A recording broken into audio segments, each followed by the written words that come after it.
Welcome to the Young Filmmakers Project. I'm Bina. Today we'll be watching films made by students in Vancouver Public Schools. Every high school and most middle schools have video production programs where students learn how to shoot and edit video, write scripts, build graphics, and do live shows. While they do all that, they're also building teamwork skills like communication, problem solving, and more. These programs are part of the district's Career and Technical Education Department. Students at a number of VPS schools participate in a program called Skills USA, an extracurricular activity that helps kids build job skills. Video production is one area of competition. The first film we'll see today was produced by Vancouver School of Arts and Academics students, and it took first place in the state competition for digital cinema production. This was my living room this morning. And this is my living room now. Here's the story. It all started with this chair. This chair is a piece of junk. It's just the ugliest chair. It clashes with the walls, it's uncomfortable, it's worn in, it's got this weird smell from that one time I spilled teriyaki sauce all over it. This whole room is full of junk. So, I had a garage sale. How much for the suitcase? $10. $10? There's mold on this. Well, I mean, you could scrape the mold off. It's really not that big a deal. $10. 12 o'clock, and I had made $3. So what's the deal with this lamp? $10. Got it at IKEA. Oh. No, like the original IKEA in Sweden. It's Swedish engineering. Swedish. I'll take it. Thank you. It may not have been entirely true, but she bought the lamp. Hello there. Hey. Oh, snow shovel! Why is this handle all bent? Oh, the handle's bent, but that's only because I used it on an expedition in the Arctic, building igloos.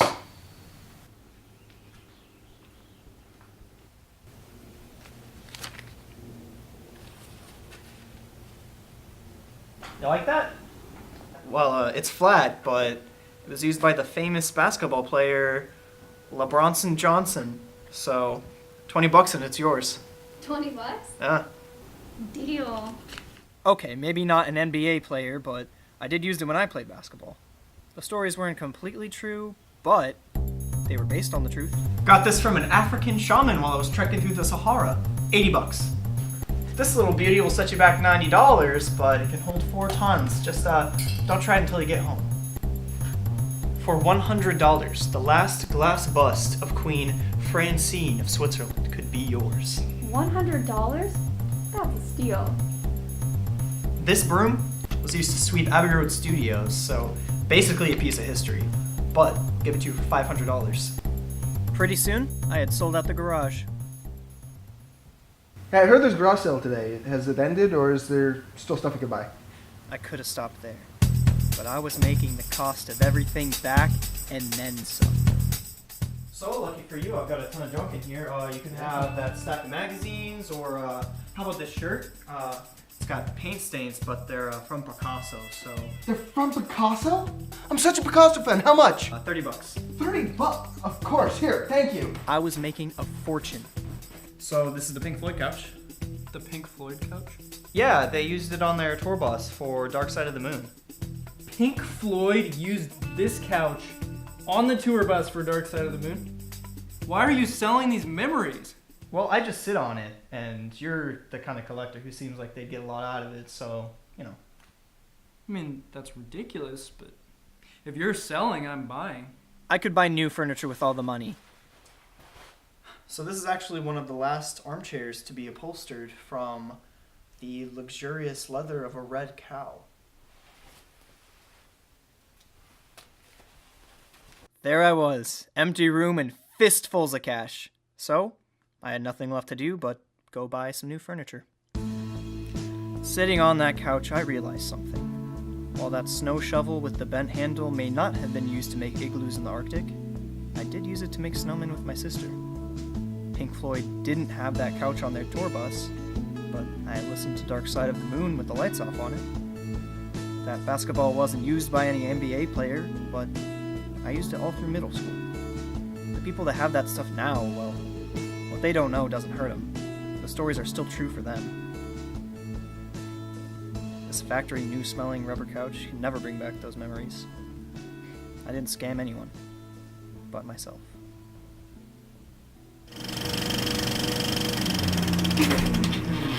That was great. I'm joined now by the filmmakers, Max Zabel and Chris Sessions. Thanks for being here. Of course, thank you for having us. Yeah.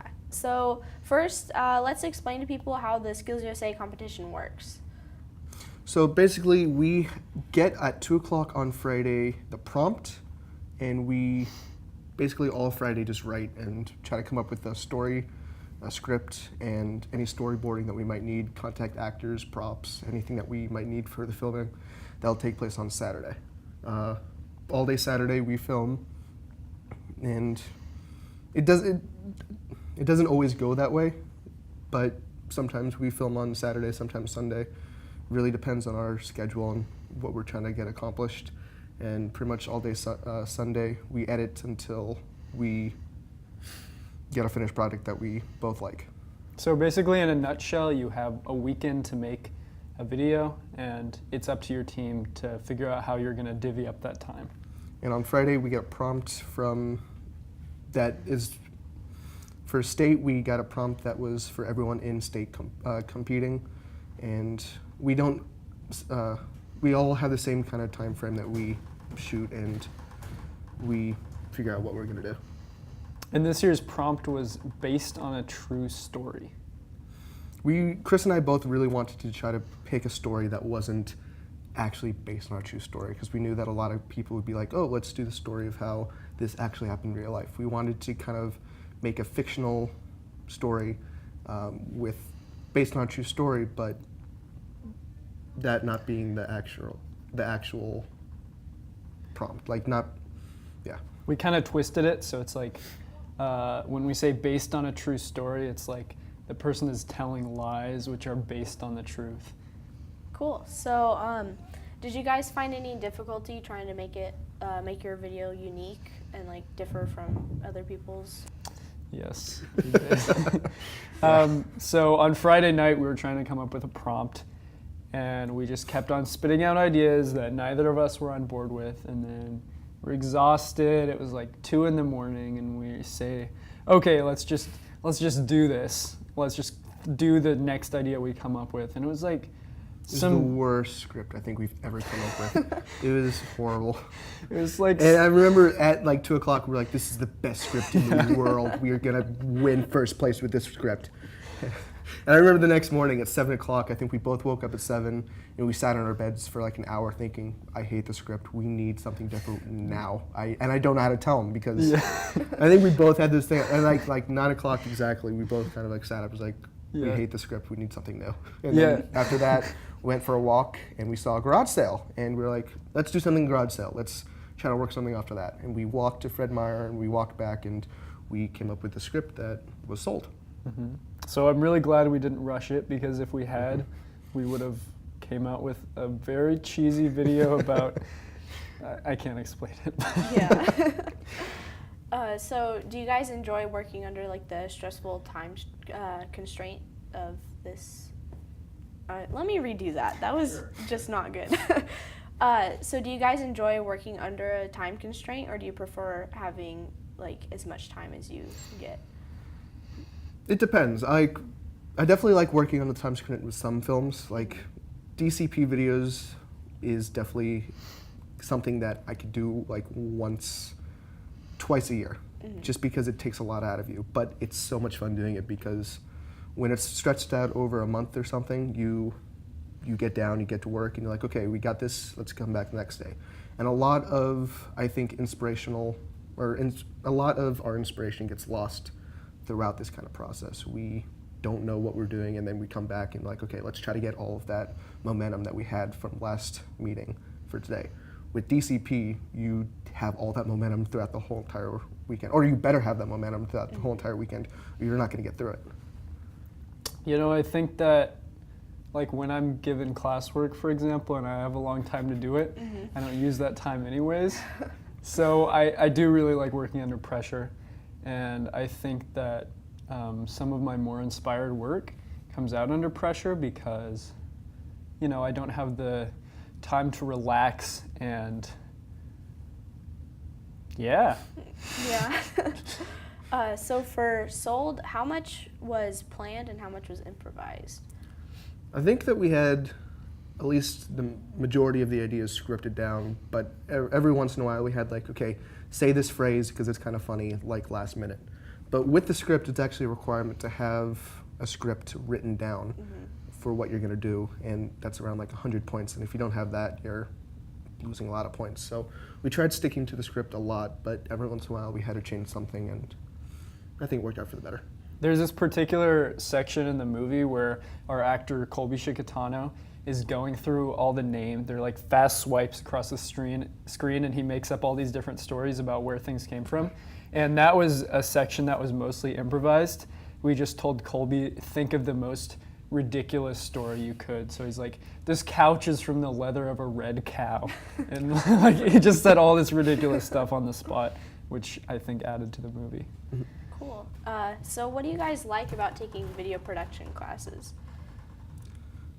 I really like the creativity that you get with this because, at least for me, I have written, directed, and edited films. And that's not something that we get a lot in the real world, but we get to have that experience working there. When I first started taking digital cinema classes, I thought, you know, I'm just gonna direct, I'm just going to shoot film, and I'm not gonna write, I'm not gonna edit. But because of the environment that I've been placed in, I've really been able to experiment and see what I like. And I've noticed that I'm more of an editor. I like editing a lot more. And it's just really fun. Shout out to Mr. Burhow, our film teacher, who has definitely made the process lots of fun. And I always come to projects with a lot of energy. And a lot of that is because he makes us feel inspired, I think. Mm-hmm. Thanks, guys. Thanks for having us. Yeah, it was great. Our next two films were also made by VSA students for the Skills USA contest. You'll see some familiar faces in them. Check it out.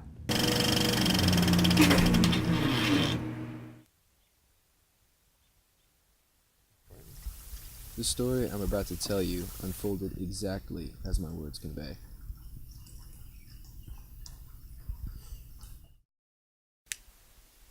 I'm gonna give you one last chance.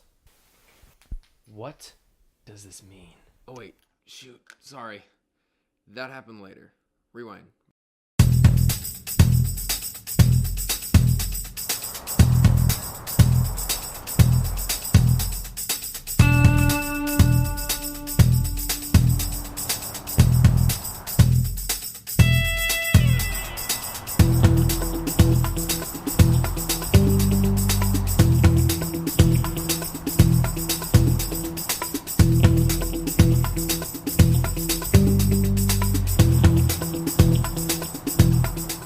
Get in, Why?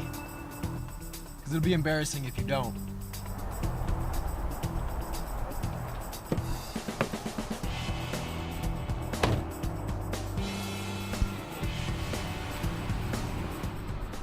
Okay, back to the good stuff. I already told you, I don't know anything about her. Tell me what you do know. She comes in at like 4 o'clock every day and gets a Coke Zero and like a chocolate bar. Oh, really? Wait, that's kind of gross.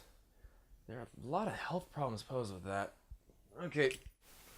Well, I guess you can go then. My mom made some cookies on the counter if you want some. Yeah, can you just give me a ride to my car? I guess. Yeah, sure. What is that? Nothing.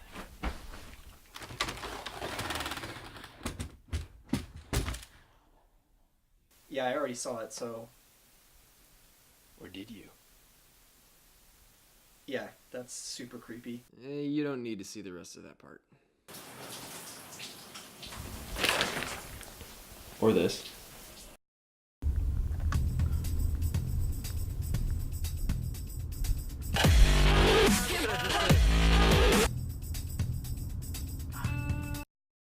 Now that he's out of the picture, let's get back to it. Honey, do you want me to do your laundry? No, Mom, I can do it. Your lunch is all packed and it's on the counter. Is there a cookie in it? Yes, sweetie.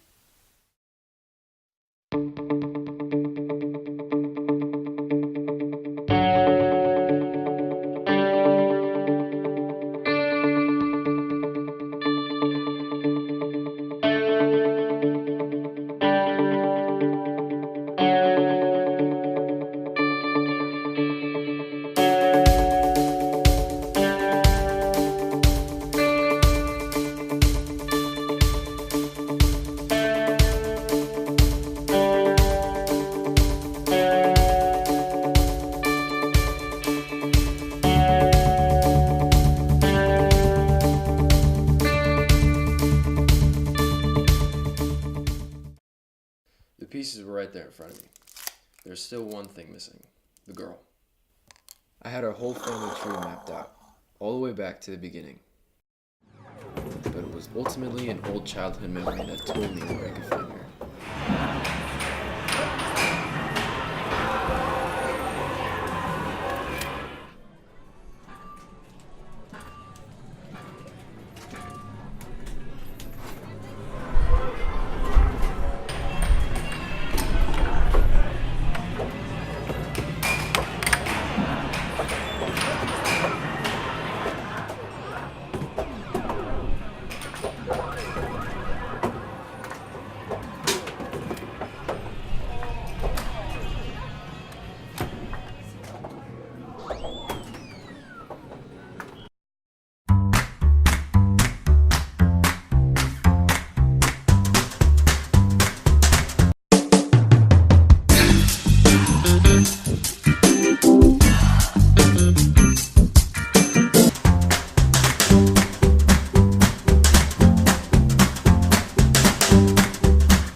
Hey, give me all your money.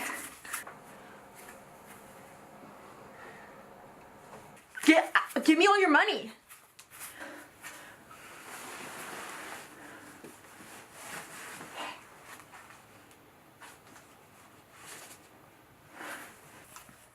Hey, what are you doing?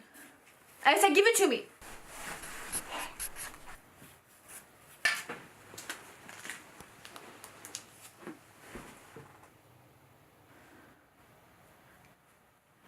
Man, are you okay? I'm not gonna rob a depressed guy.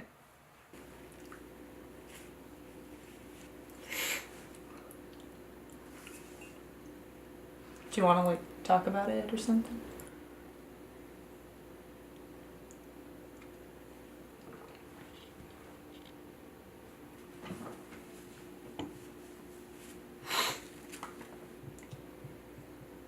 I was in a pretty bad place once too, you know? Yeah, you wanna know what got me out of it? What? Petty crime.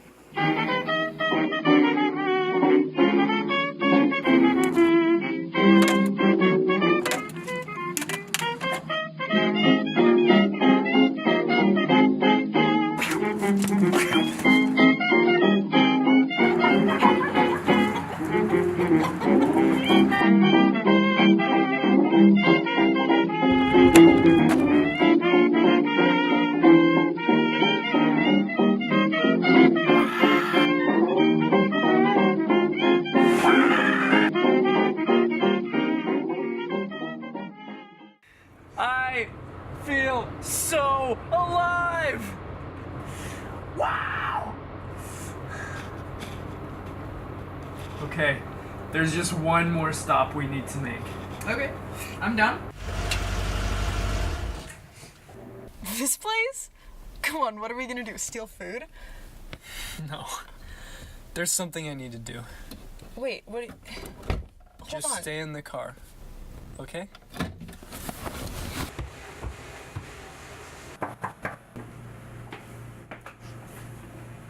Where have you been? You missed your shift. Hectic day. Really? Are you gonna tell me the true story, or am I gonna have to fire you?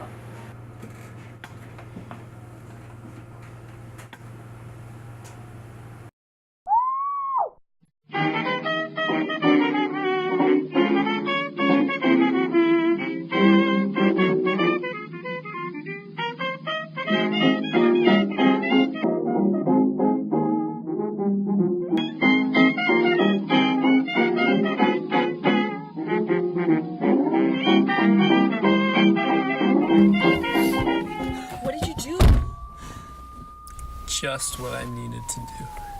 What did you? Oh my God, are those for us? What did you do? It's not that big a deal. God, Jesus.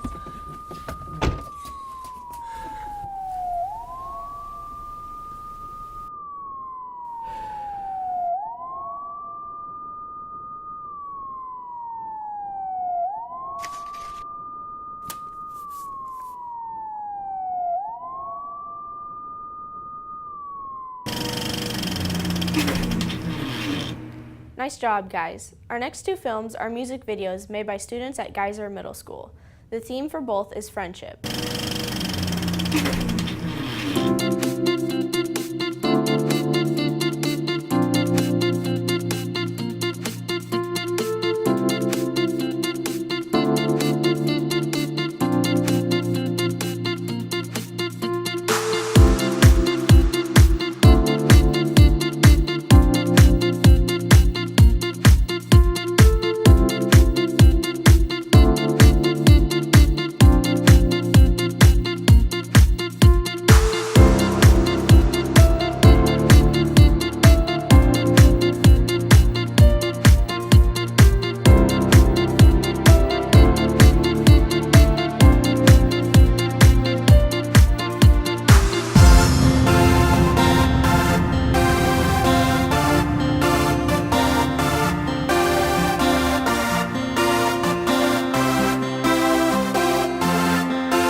Thanks, guys. If you want to see more student films, check out the district YouTube channel, youtube.com/VanusDTV.